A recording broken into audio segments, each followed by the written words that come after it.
હા, એક ભાઈ બ્લડ બેંકમાં ગયો. બ્લડ બેંકમાં જઈને કે એક બોટલ લોહી આપો. તો કે કયું ગ્રુપ? એ કે ગ્રુપની કાંઈ જરૂર નથી, ગમે એ હાલ છે. અરે કે ગ્રુપ વિના થોડું લોહી દેવાય.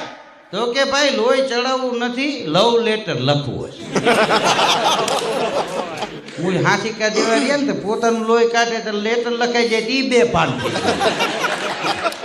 અમુક અત્યારના જે યુવાનો છે એને બાળપણથી સીધું ગઢપણ યુવાની અદ્રશ્ય થઈ ગઈ. નકર જુવાનીમાં એક કાંઈક અલગ મસ્તી હોય છે, એક બાળપણની એક મસ્તી હોય છે. બાળકો અત્યારે ક્યાં કોઈ નવરા હજી તો જન્મ થાય ત્યારે નામ લખાઈ આવે નિશાળમાં, ભણવા બેહાડી દેવું.